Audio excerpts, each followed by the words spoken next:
This is huge news. They now become Super Bowl favorites out of the NFC in my eyes. When you look at the NFC, you talk about the Packers, the Saints, and then you look at the Seahawks and probably a wild card team. With Drew Brees coming back, you can Sharpie him in, not pen, not pencil, Sharpie them into the playoffs. Drew Brees, the last 3 seasons, he has the top QB percentage. And the last 3 seasons, he's also the winningest quarterback when you talk about winning percentage. So Drew Brees isn't just a great quarterback. He's a future Hall of Fame quarterback that the Saints love to have and just got him. And I personally just feel good that he's not going to go out off these 3 losses. The way the Saints season has ended in each of the last 3 seasons has been excruciating. So run it back with the all-time great quarterback and try and win it.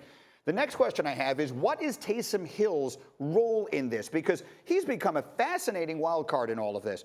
And my 2 least favorite words in basketball are load management. But could they actually apply here? Does Taysom Hill actually become a secondary weapon to give Brees some rest? Because that arm, as the season goes on, does seem to weaken. In the perfect world, you would want to say yes. In my opinion, maybe 15% of an offense, but you can't do much more than that, in my opinion. Listen, Drew Brees is the reason you just Sharpied it in, right? Yep. I mean, like, you Sharpie in because of Drew Brees, not because of Taysom Hill. You've seen Taysom Hill do a number of different things, special teams, offense, you name it. He can do it, he can catch, he can throw. He has not been the franchise guy that has led your team to playoff after playoff. And here's the deal. Everybody wants to give Drew Brees the issue. He has had his team in position to win the last 3 playoff games. It is not on Drew Brees. You just talked about the fatigue in his arm, all those things. But the bottom line, when he walked off the field, they should have won the game. Yes. And they haven't, because 1 penalty, 1 miracle, I get it. But at the end of the day, he's done everything you can do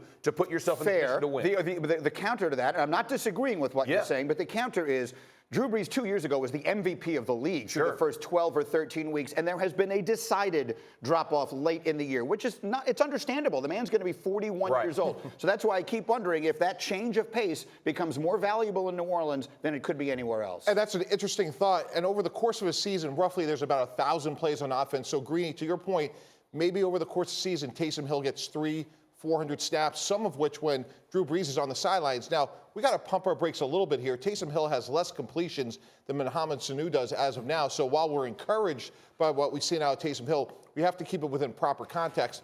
But I do think they're in an ideal situation from this standpoint. There's a great axiom in football, guys. We have to win for today and develop for tomorrow. And the Brees Taysom Hill situation is ideal for the Saints. Yes. You know who says that? GMs. Planning for today, planning for tomorrow. Any player in the Saints locker room planning for tomorrow. They don't know if tomorrow's not They promised. want to win today. He didn't want me to draft his replacement. That's why. Gives you the best chance to win. That's my guy. You're exactly right. Like, Taysom Hill, great football player. Let me say this again. Yeah. Great football player. Not a great quarterback. Drew Brees, one of the best quarterbacks of all time, at least of this generation. So bump tomorrow, because like you said, for a player, I might not be here tomorrow. I'm just hoping to get to Tuesday for that game check. Drew Brees gets you not only to Tuesday, to Sunday, but to the Super Bowl if you're a Saint. I'm good with all of that. So now, instead of the 3 guys in their quarterback room, there will be 2. And we assume this certainly means Teddy Bridgewater won't be back. He was 5-0 last year when he was playing for them. He will be highly sought after. A little bit later in this hour, we'll tell you the one place he should definitively go. But I guess I'll just throw this out there, ask a question and duck.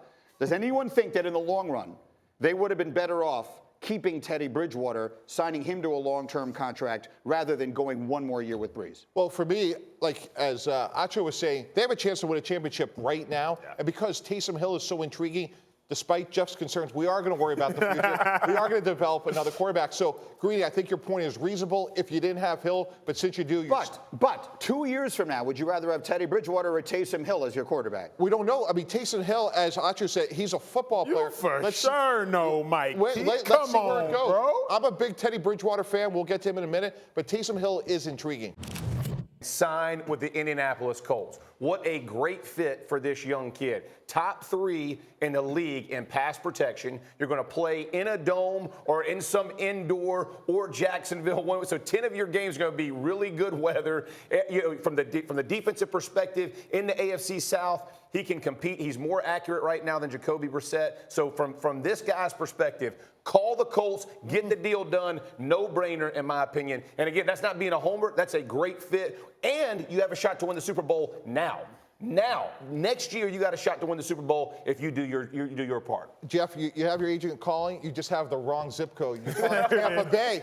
You're going to call him Tampa Bay. No Super Bowl. No. In tax-free Florida. And let me, Teddy Bridgewater in 34 of he has started 34 games. 29 of the 34, he's either won or lost by one possession. It's really a remarkable statistic how consistent he's been. Tampa Bay's defense was very underrated. Top 10 in the second half of the season. You pair a productive Teddy Bridgewater with an emerging defense in Tampa Bay, they could compete for the playoffs in 2020. I got to address something, Jeff, because I got one question. Yep. When did a healthy Jacoby Brissett become bad? Because the problem is we're prisoners of the moment. We're so glad you're watching ESPN on YouTube. For more sports, highlights, and analysis, be sure to download the ESPN app. And for live streaming sports and premium content, subscribe to ESPN Plus. We'll see you there.